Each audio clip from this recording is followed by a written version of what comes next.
Bonjour les taureaux, j'ai tiré les deux mêmes. Donc bon, si vous êtes ascendant bélier ou signe lunaire en bélier, ça veut dire que ces deux cartes-là ont une importance, euh, plus profonde, ou en tout cas voilà, elles sont vraiment très importantes. Donc alors je disais, donc la mort et la maison de Dieu donc, sont ressorties pour les béliers aussi. Alors, pour vous les taureaux, ça va swinguer, enfin, vous n'allez pas chômer. Alors, énormément de changements. Il y a beaucoup de péripéties, il y a pas mal de péripéties pour vous. J'ai l'impression que voilà, si vous, voilà, vous avez un changement et vous pensez que ça va faire l'affaire et que vous avez le temps de vous reposer, eh ben non, il va y en avoir un autre et un autre. Vous êtes vraiment mise en challenge, vraiment vous rétablir et vous organiser sur tous ces changements qui viennent à vous, qui s'imposent un petit peu à vous. Et bon, pour certains, vous faites le choix, hein, mais comme par exemple comme la mort, il y a vraiment c'est vraiment un changement qui s'impose, hein. On est obligé d'y aller de toute façon, hein. Donc vous ne pouvez pas trop y couper, il faut y passer.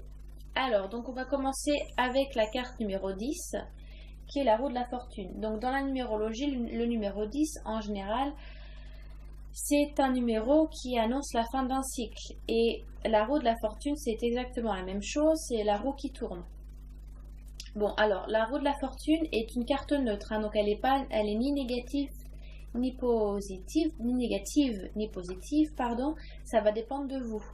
Vu que c'est un tirage, en général, quand c'est un tirage personnel, j'arrive mieux à cibler, parce que parfois les personnes vous partez beaucoup sur des questions, mais là, vu que c'est général, c'est un peu, voilà, je suis obligée d'élargir, de pas mal élargir, quoi. Donc voilà, c'est la fin d'un cycle, c'est la roue qui tourne, donc peut-être qu'il y a une certaine chance aussi qui vient à vous. Voilà, la roue tourne, voilà, maintenant c'est à vous aussi peut-être d'en profiter. Il y a ce côté-là.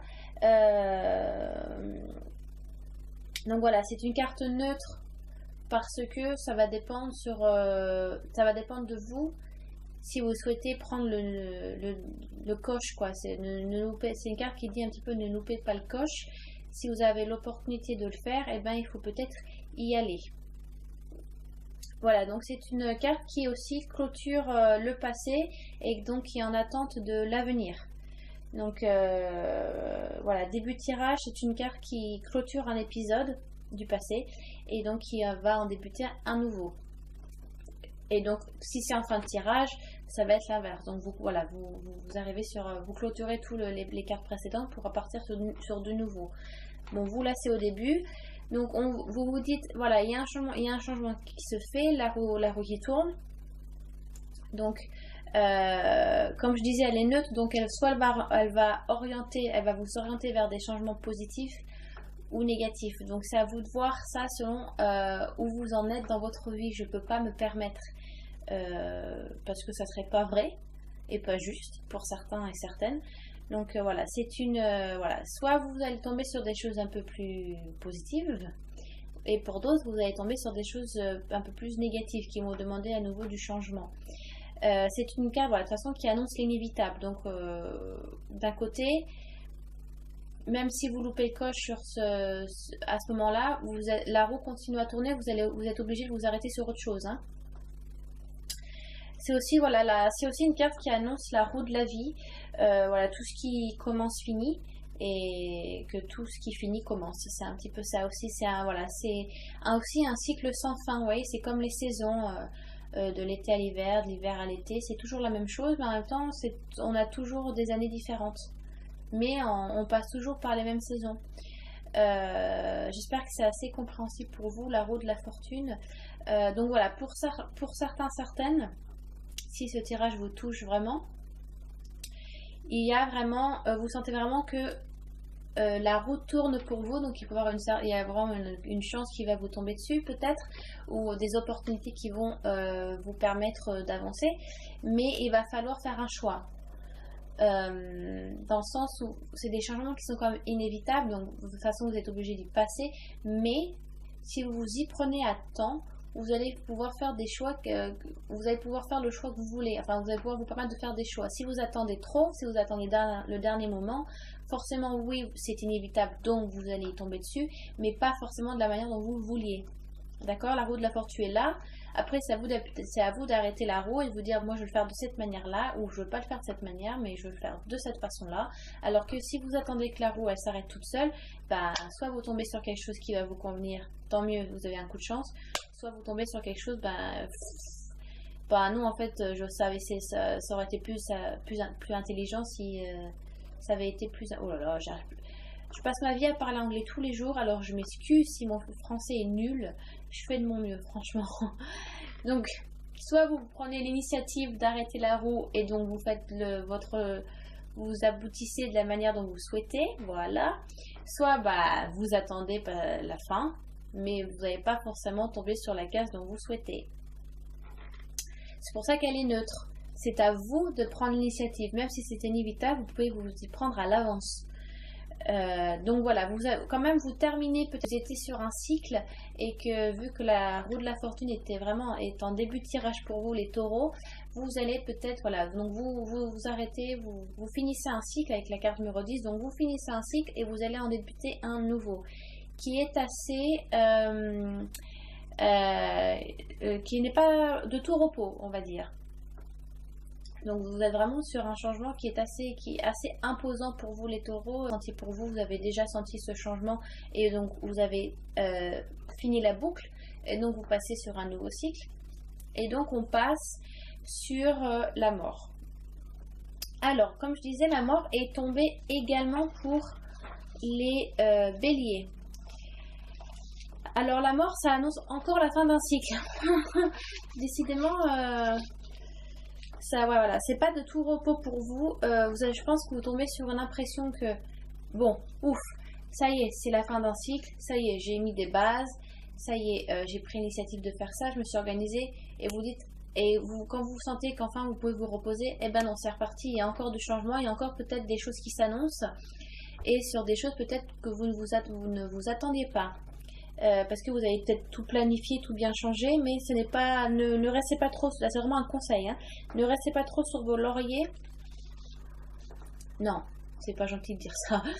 Je veux dire, voilà, ne restez pas sur vos acquis, pardon, mais voilà, mettez-vous peut-être bien dans la tête que tout repos et que si vous pensez avoir eu un changement, un seul changement est suffisant pour vous, apparemment non, vous en avez besoin de plusieurs pour pouvoir évoluer en tant qu'âme, en tant que personne, en tant que femme, en tant qu'homme, en tant que voilà, en côté spirituel, ça dépend sur quoi vous travaillez.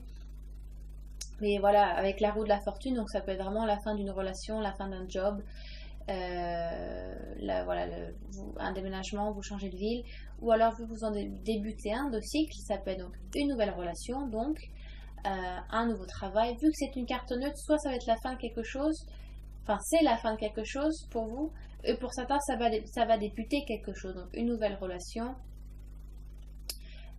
voilà, un nouveau travail, voilà, quelque chose qui se renouvelle. La mort, en tout cas, c'est quand même une ou des transformations profondes, hein. Comme je disais, la mort, vous êtes quand même obligé d'y passer. C'est des choses sur lesquelles vous ne pouvez pas voilà, mettre de côté. C'est quelque chose que vous devez vivre dans votre évolution d'âme, dans votre vie sur Terre. Voilà, c'est comme je disais, pour les béliers, on laisse des choses derrière soi pour en accueillir des nouvelles. Donc c'est aussi le moment de faire de la place, de faire du nettoyage, de faire, voilà, de s'organiser, comme je disais pour les béliers, de mettre sur papier, noir sur blanc, voilà, ce que je laisse, ce que je garde.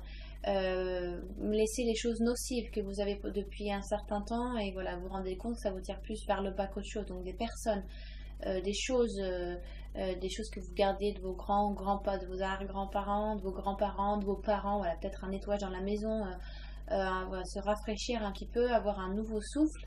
Voilà, donc une nouvelle transformation.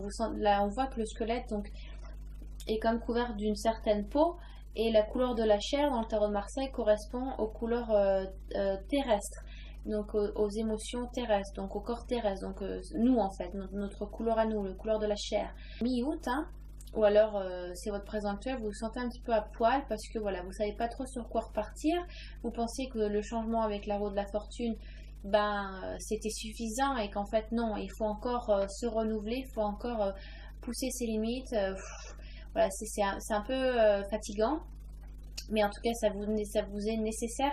La carte de la mort annonce toujours une transformation révélatrice. Voilà, c'est quelque chose dans tous les cas qui est nécessaire pour que, même si vous ne sentez pas les bienfaits tout de suite, vous les sentirez après. En prenant du recul, vous allez vous dire, c'était nécessaire, c'était pas forcément facile à vivre, mais j'en avais besoin. Donc voilà.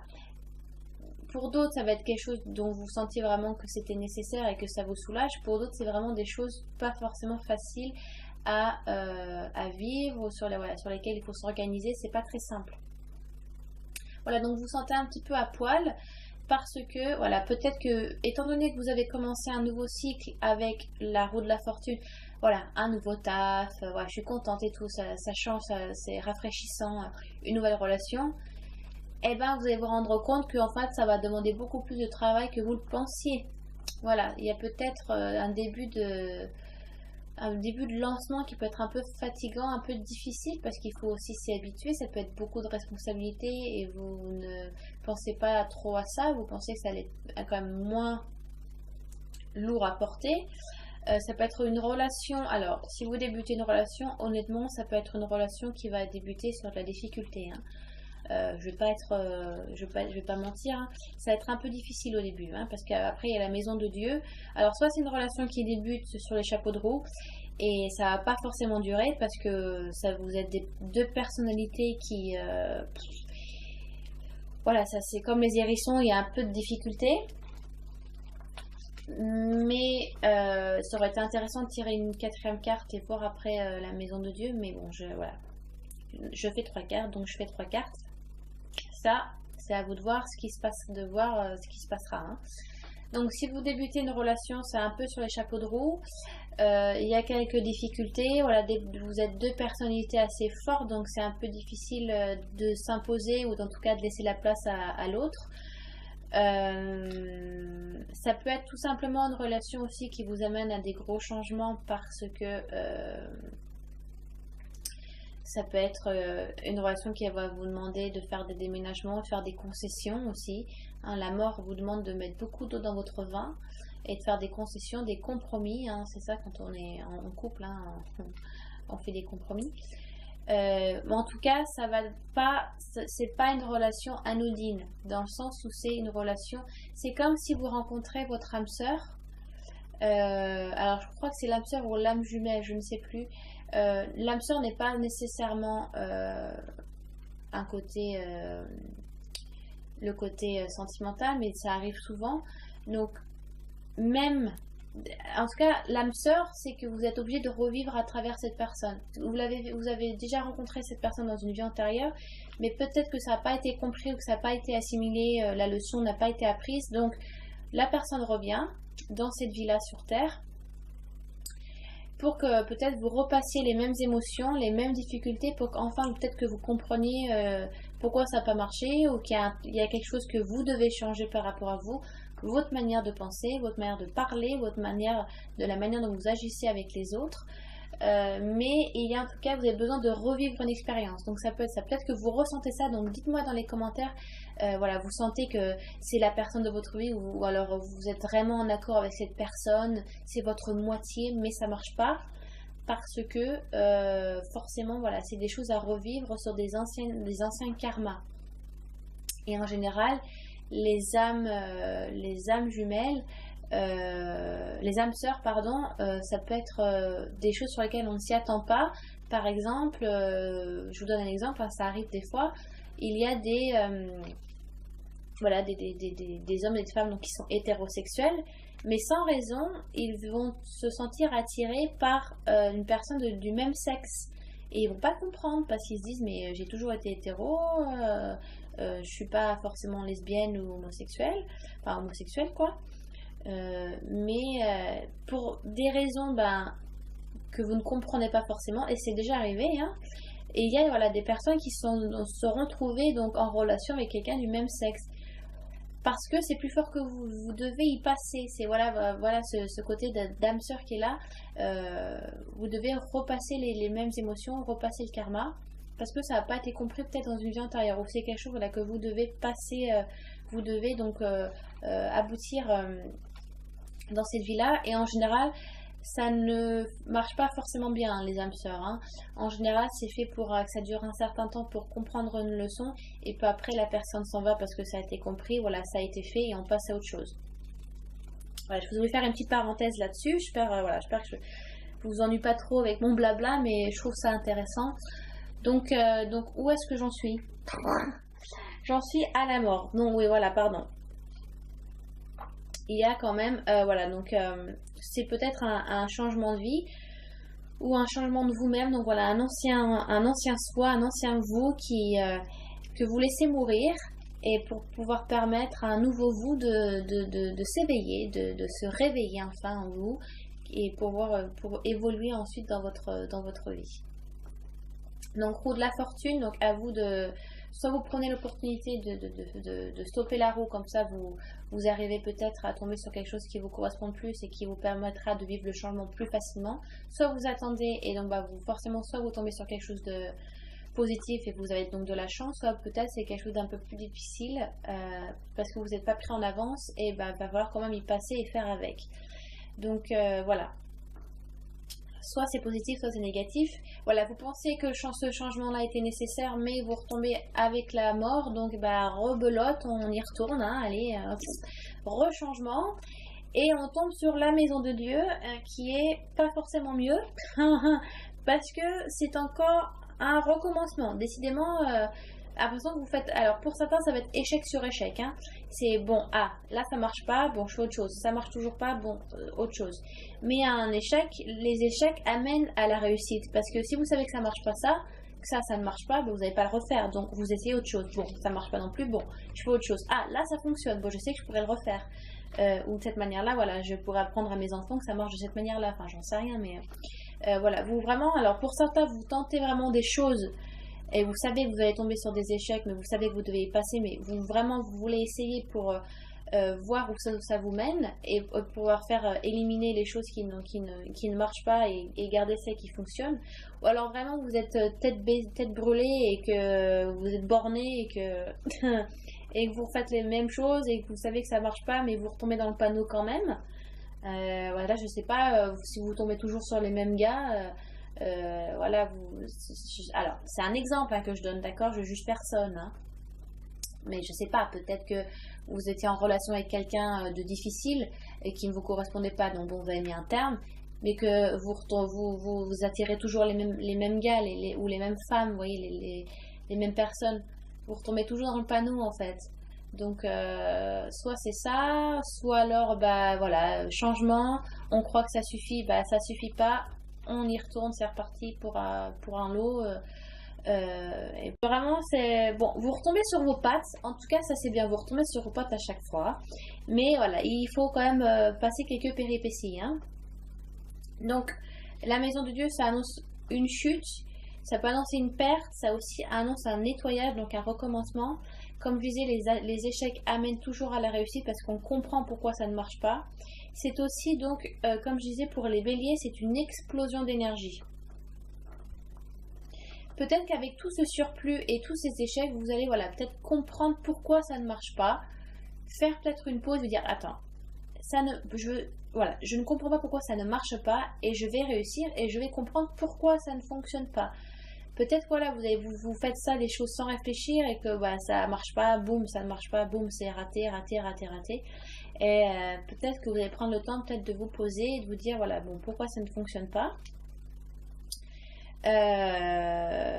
En tout cas, c'est la solution à un problème, la maison de Dieu. C'est vrai que ça donne pas vraiment l'impression comme ça, parce que ça rappelle, comme je disais avec les béliers, la maison de Babel, donc vraiment la destruction. On voit ces flammes comme un éclair qui tombe sur la roue de la fortune, et ces deux personnages qui tombent. Mais il faut pas voir forcément cette carte de cette manière-là. C'est aussi une carte qui annonce une chute, mais une chute salvatrice. Bon, j'espère que le mot est bien approprié, parce que c'est pour mieux vous relever ensuite. Voilà, il y a aussi quelque chose qui était enfermé pendant longtemps et qui sort enfin. Peut-être que vous tournez autour et que vous essayez des choses, mais vous savez que au fond de vous, c'était pas ce qu'il fallait faire, parce que vous savez que ce qu'il faut faire, ça va demander beaucoup de travail, et ça va faire sortir ce truc qui est en vous. Donc peut-être c'est quelque chose en vous qu'il faut travailler et que voilà, bon, enfin avec la maison de Dieu ça sort. C'était oh là là, en gestation. Parce que je suis tellement à fond dans ce que je dis que des fois je le... Donc c'était en gestation ou c'est encore en gestation, si vous voyez cette carte dans votre futur proche. Et enfin, avec la maison de Dieu, vous arrivez à ressortir cette boule, peut-être ce mal-être, ce besoin d'exploser, d'imploser. Voilà, il faut sortir cette énergie-là. Faut pas la garder comme ça. Il y a un peu cette sensation-là, parce que voilà, nouveau cycle avec la roue de la fortune. Bon, ensuite, donc c'est encore donc un changement. La mort, un changement. Ok, donc on cumule 2 fois là, peut-être le stress. L'incompréhension, la frustration parce que ça marche pas ou parce que faut toujours en donner plus et quand est-ce qu'on se repose et qu'enfin avec la maison de Dieu vous arrivez à voilà à sortir la bête, c'est un petit peu là on a tous une bête noire et vous avec la maison de Dieu peut-être que vous arrivez à la sortir, mais en tout cas il y a un moment de grande expression. Ça peut être aussi un secret révélé qui sort, voilà, ça peut être aussi un coup de foudre côté sentimental. Mais là, avec ce que j'ai dit avant, j'y crois pas trop. Hein. Mais en tout cas, il y a quelque chose qui était en gestation. Il y a quelque chose qu'enfin vous arrivez à accoucher, quoi. Ça y est, vous sortez le pâté, vous sortez le truc, et vous allez vous rendre compte que ça, vous allez sentir tellement mieux après. Mais peut-être que ces deux, avec la roue de la fortune et la mort, c'est peut-être 2 changements qui étaient nécessaires pour que vous compreniez que c'était ça que je devais faire sortir, c'était ça en gestation. Même si vous le saviez, et le fait que ça vous mette face à vous-même, face à votre bête noire, peut-être que voilà, vous avez peut-être compris et ouvert les yeux et vous êtes rendu compte que bon, ok, c'est ça, bon, faut que je le sorte. Donc, voyez, c'est quand même des changements qui sont nécessaires. Allez, la roue de la fortune, boum, une deuxième, la transformation profonde, la mort, c'est un petit peu la petite mort, un recommencement, encore un nouveau, parce que vous n'avez pas compris pour certains, vous n'avez pas compris avec la roue de la fortune, donc il faut revivre ça pour qu'enfin avec la maison de Dieu vous sortiez le truc, quoi. Donc il y a vraiment, il y a un besoin de renaître, pour certains, certaines. Pour d'autres, ça va être simplement des difficultés. Voilà, on a fini un cycle, on en commence un nouveau. Voilà, vous pensez pas que ça va être si difficile côté travail, côté sentimental, familial. Donc bon, il y a encore des changements à vivre. Hein, il y a encore quelques péripéties à passer pour pouvoir s'établir. Mais en tout cas, avec la maison de Dieu, c'est vraiment la solution à un problème. Il faut faire quelques échecs pour réussir. Après, c'est vraiment quelque chose de travail sur soi. Hein. Il y a vraiment un besoin de faire des erreurs pour pouvoir comprendre sur quoi il faut travailler et que vous puissiez le sortir, quoi. Il y a aussi peut-être des secrets familiaux, peut-être côté sentimental aussi, des choses qu'il faut sortir, hein, des choses qu'il faut dire. Si vous débutez une relation, ça va pas être top. Donc ça peut être une âme sœur, parce que vous devez revivre un karma d'une vie antérieure. Pour mieux comprendre, pour mieux évoluer en tant qu'âme. Mais bon, voilà, c'est pas de tout repos, mais c'est des choses que vous devez passer pour pouvoir avoir des changements salutaires, voilà, que vous devez passer, que vous devez traverser pour mieux comprendre peut-être qui vous êtes, ce que vous faites, quelle est votre place dans ce monde en tant que femme, en tant qu'homme. Et en tout cas, il y a un truc en tout cas, vous sortez le truc à la fin, quoi. C'est ça, c'est bien. Voilà, vous le gardez pas pour vous. Vous arrivez à vous imposer en tant que femme, en tant qu'homme. Vous arrivez à dire les choses. Vous ne vous enfermez plus sur vous-même. Vous ne vous effacez plus à côté des autres. Vous arrivez à vous imposer aussi. Il y a peut-être ce besoin de travailler sur ce besoin-là aussi, peut-être de vous imposer. Peut-être que vous n'avez pas trop de caractère avant et qu'enfin ça sort. Il y a vraiment plein de choses. Je pourrais encore parler, mais je fatigue un petit peu de la voix là. Donc voilà, dites-moi sous les commentaires en quoi ça vous touche, de quel côté de votre vie ce tirage vous touche. J'espère vraiment qu'en tout cas il vous corresponde le plus possible. Sinon, allez voir votre ascendant et votre signe lunaire pour avoir des réponses à ajouter par rapport à ce tirage-là. En tout cas, bon, j'espère qu'il vous correspond le plus possible. Hein. Mais dites-moi sous les commentaires à quel niveau ça vous touche. Si c'est plus sentimental, familial. Donc comme je disais, ça peut être plus bénin ou un peu plus profond, mais là avec ces trois cartes là, c'est quand même des énergies assez lourdes, donc même si ça vous correspond, je pense que ça va vous correspondre vraiment ça va vraiment vous toucher intérieurement, quoi, c'est vraiment, ça vous parle. Donc laissez-moi des commentaires sous la vidéo. Voilà, ça fait 1 an aujourd'hui que j'ai commencé ma chaîne et on est plus de 3000. Je suis très très heureuse. Je vous remercie énormément de votre soutien, de tous les messages que vous me laissez. Je les lis tous, mais je ne réponds pas forcément à tout le monde. Mais vraiment, je like, je mets des petits cœurs à tout le monde parce que j'apprécie énormément que vous preniez du temps à écrire. Et j'aime beaucoup lire aussi, voilà, ce